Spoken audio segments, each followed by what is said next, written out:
Coming up on tonight's episode of Faith versus Culture, a rebirth in the belief of God. A great conversation with Justin Brierly coming up next.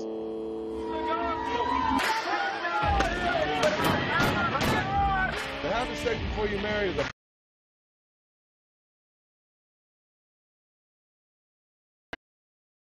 Depends on your definition of when life begins. There are problems of sin and habit that cannot be solved outside the person of our Lord.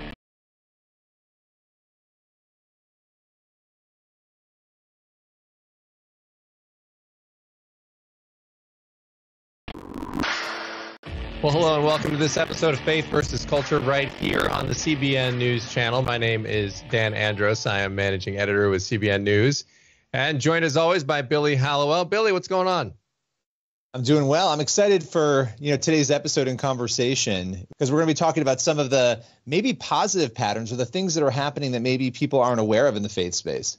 Yeah, absolutely. And there's always this back and forth here that you hear on the one side, well, everyone's going away from faith, and well, then we've got revival. And so you hear both sides of it. And so our next guest today has his take on it, and I'm really interested to see it, given especially his background and all of the various people he's talked to over his career. Yeah, and so our guest is Justin Brierly. He's the former host of Unbelievable, and he's a prolific author and just an amazing all-around guy. How's it going today, Justin? Yeah, it's good. Thanks, Billy. Great to be with you guys. Thanks for having me on the show today. Well, thanks for coming on. And we're here to talk about a number of topics, but the big subject we're going to be covering is your new book. And I love this title, The Surprising Rebirth of Belief in God, Why New Atheism Grew Old and Secular Thinkers Are Considering Christianity Again. Wow, there's a lot there in that title. And I think people look at the culture, they look at the chaos, and they might hear that and they might say, well, what is this rebirth? Is there a rebirth of belief? And so I'll throw that to you. Well, I think there is. Sometimes it's hard to say that it's a kind of something that's overwhelming us at this point. I think it's something that's almost going on at a kind of cultural level quite high up. And sometimes it takes a while to feel that further on downstream. But actually, really what I noticed was, I've been hosting conversations between Christians and atheists for many years. And I just noticed that those conversations were changing in recent years. What had once been the kind of combative debates between new atheists and Christian thinkers were increasingly being replaced by conversations with secular thinkers still, but who were much more open to the Christian faith, to the value it brings to culture, and kind of concerned in a way at the way in which culture is turning into the culture wars and things, and the way in which there don't seem to be any answers to that. We're seeing a meaning crisis in the West. And I guess just asking big questions about whether actually we do need something like Christianity that once held people together. So this is where I've seen the conversation changing. And that doesn't mean that sort of everyone's suddenly about to become a Christian, but I do think there's something's changing in the atmosphere, and that's what I'm writing about in the book.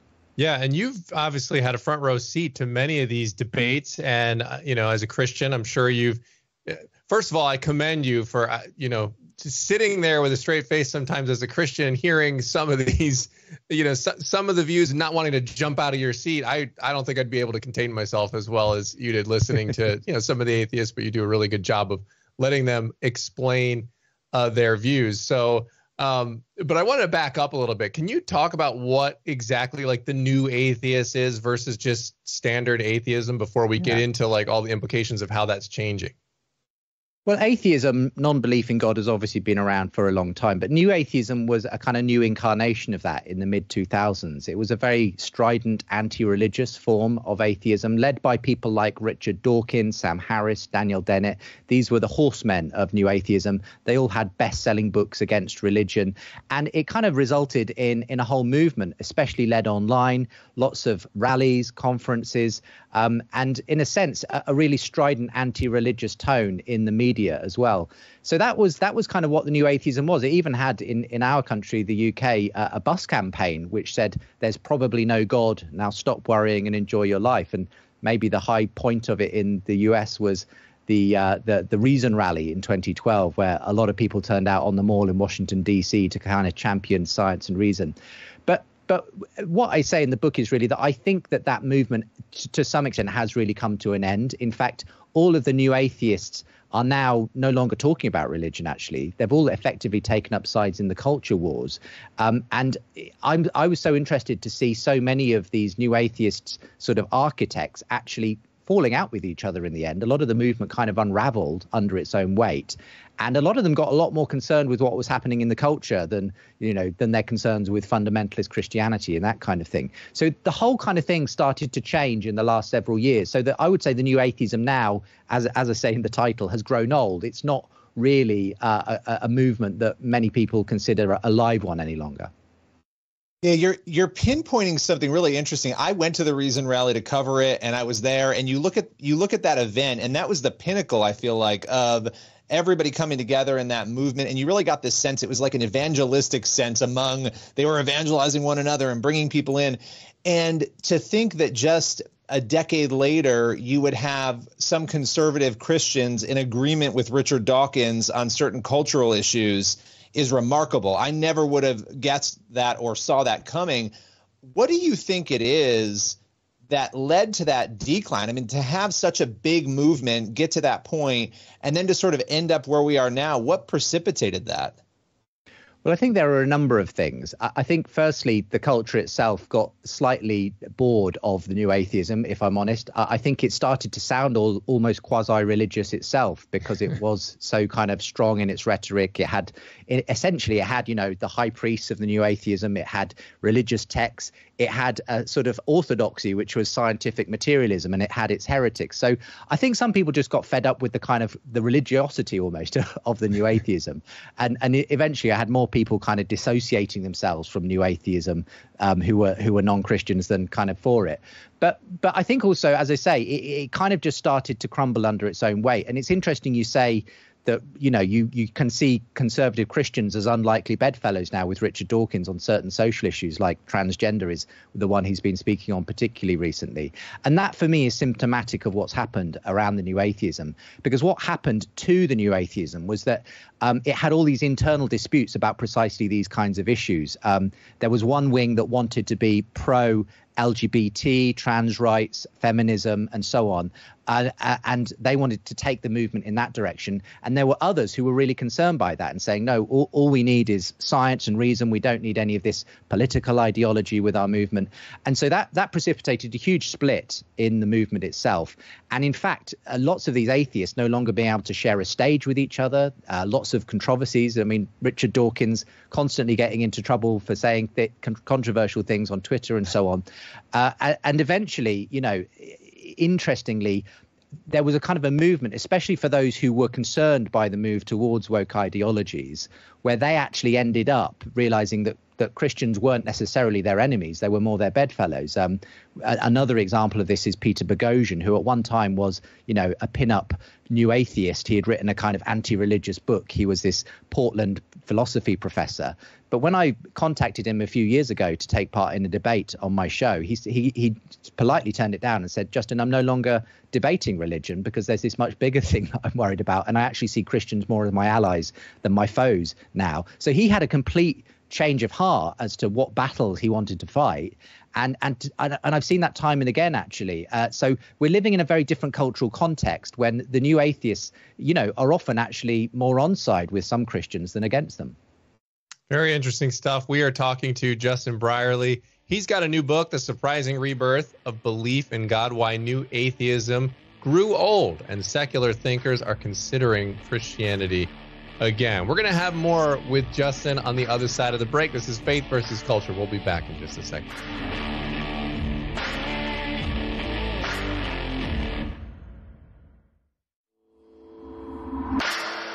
All right, we are back on this episode of Faith versus Culture. Dan Andros here, along with Billy Hallowell. We're joined today by Justin Brierly. And Justin, you mentioned something last segment, a phrase that really kind of piqued my interest. You said there's a meaning crisis right now. And I wanted could you unpack that a little bit? Because I don't know, that just really piqued my interest. Well, the meaning crisis is something that's been identified by a lot of contemporary scholars, psychologists, secular thinkers. And essentially, it's a sense of alienation that people have there's a sense in which our culture, as it's lost the Christian story in the West, which once gave people a sense of identity, common purpose, and so on, it's been replaced by lots of different stories, lots of individual stories, lots of postmodern stories where people are essentially meant to find their own meaning, their own purpose, their own identity. And we've really seen this proliferate in the last, several years. Obviously, you've had a huge rise, especially thanks to social media, of all kinds of different identities that people can ascribe to, sexual and gender identities, but also all kinds of like political philosophies and everything else.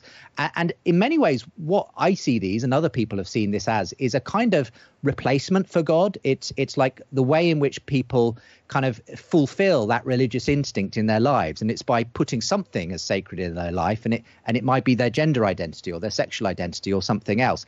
And so there's that saying, isn't there, by Blaise Pascal, that we all have this God-shaped hole in our lives. But of course, the question is, can we fill it with these other things? And I think the meaning crisis is evidence that we can't, that actually these things do not ultimately satisfy, because they don't tell a true story about who they are, and they don't give us a bigger picture of how we're meant to live in this world. And so for me, what I see happening is I see psychologists like Jonathan Haidt and John Vervaeke and others, secular psychologists, talking about this meaning crisis. It kind of gives me hope that actually there's room here for the Christian story.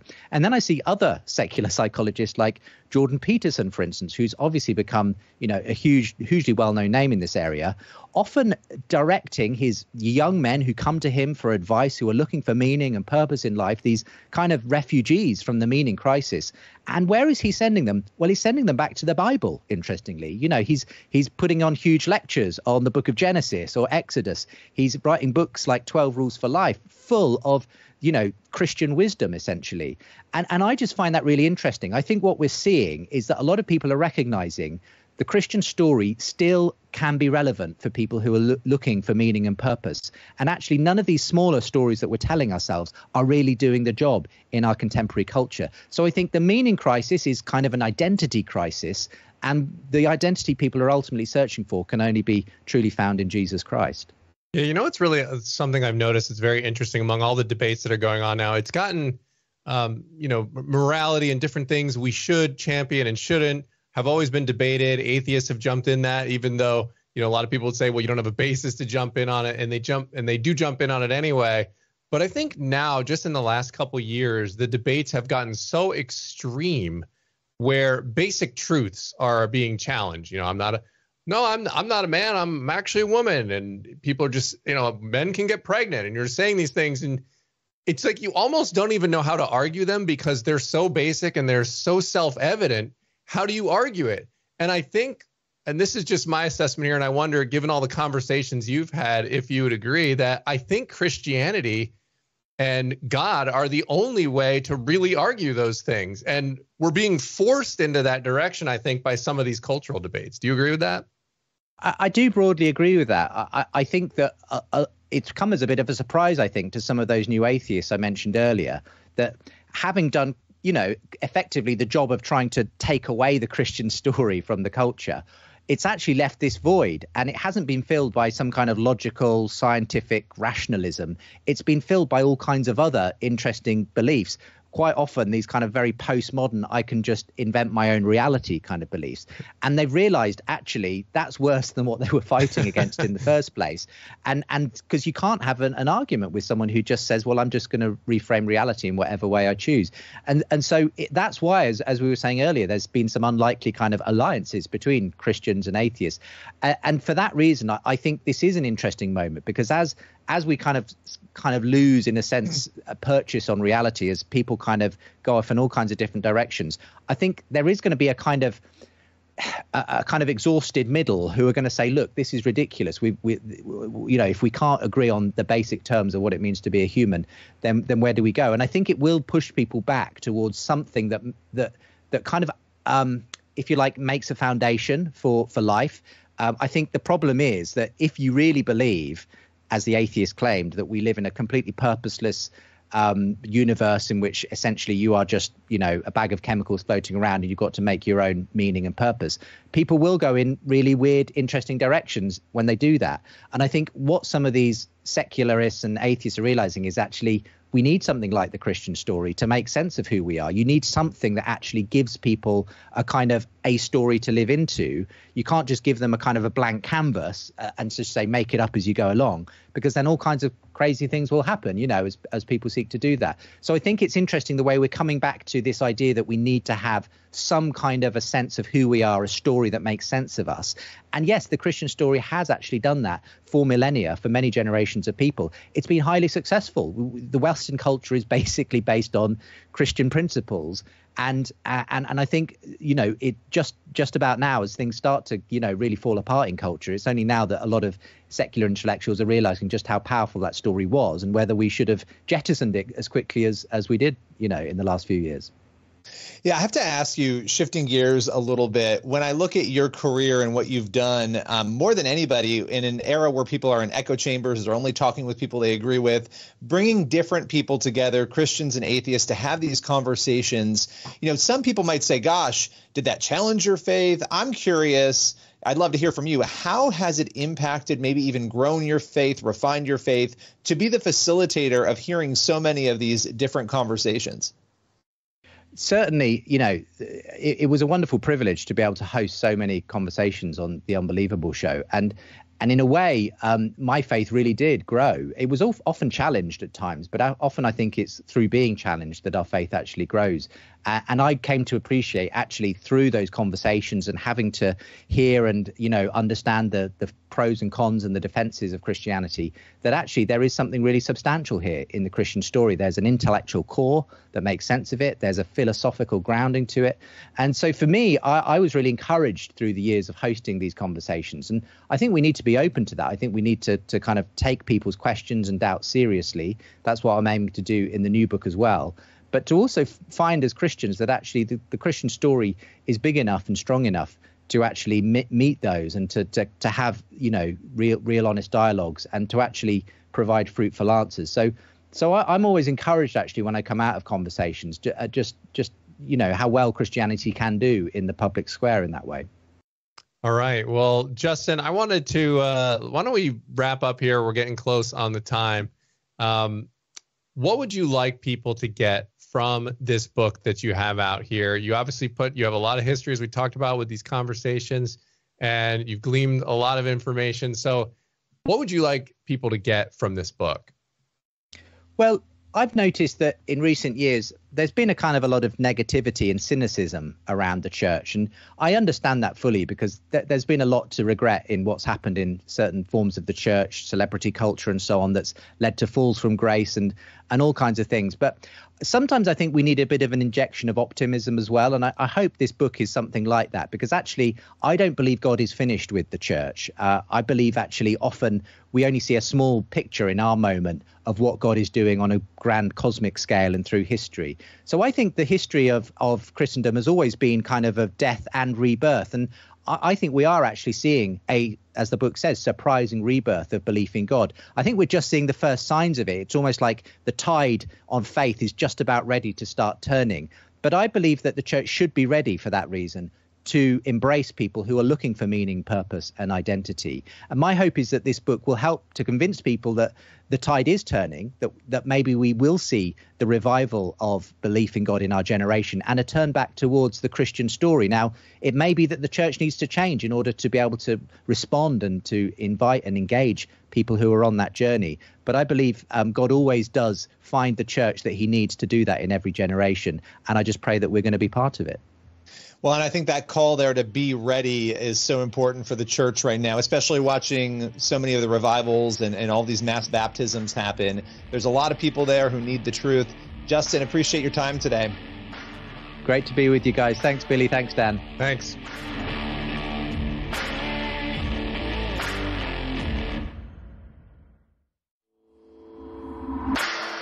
All right, we're back here on Faith versus Culture. Dan Andros and Billy Hallowell just finished up our conversation, Billy, with Justin Brierly. And if you haven't seen his show that he's recently left, Unbelievable, he did just such a fantastic job on that. So many great interviews and conversations and debates and things of that nature that he hosted. And he just does a really fantastic job. It's always enjoyable and enlightening to watch. And listening to him talk about his book, you get that same sense that you're just going to you're not going to get fluff there. You're going to get a lot of solid stuff. Yeah, and you're going to get, both sides of an issue, right? That's so rare because of the echo chambers that we're all in. Yeah. As Christians, we should understand. We're not trying to listen to the other side so it converts us, but we're trying to listen to it so we understand what are they actually saying. It's very hard to argue or make a compelling case when you're not actually understanding where people are coming from. And so that's one of the amazing benefits of the work that he has done. And I think this book is really a natural continuation of that. Yeah, it's so true. I think one of the things that's frustrating if you're having a conversation with somebody who disagrees with you is when they misrepresent your position. And so we don't want to do that on our side and then just tackle a bunch of straw men that we create and then slap down. There's really no value in that other than, preaching to the choir. You really want to be able to tackle the best arguments on the other side. And the best way to do that is to understand what they're saying their strongest arguments are for why they believe certain things. And then that puts you in a position to then appropriately address those claims. And so, Justin does a great job with that. And, I'm looking forward to checking out his book. I am too. Yeah. And I think this rebirth of God, being ready, I think my big takeaway from this, be ready. The church needs to prepare because a lot of people might be coming in who have had an identity crisis, and you got to meet people where they are to bring them where they need to be. Yeah, I love that explanation of the meaning crisis that we have. I think it's so true. And it's more evident now than ever with things like the gender conversations we're having right now, men can get pregnant, et cetera, as we talked about. So, that was a great one for me, that meaning crisis. He really articulated that well. But all right, make sure you check out his book, Justin Brierly's book, once again, which is The Surprising Rebirth of Belief in God. All right, we're going to be back. Close it out. This is Faith versus Culture. Back in a sec.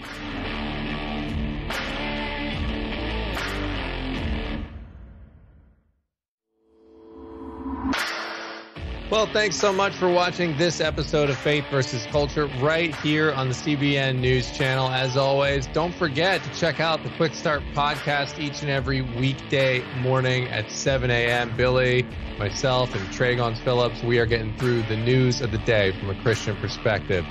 Hope you have a great rest of your day. We'll see you back here next week. God bless.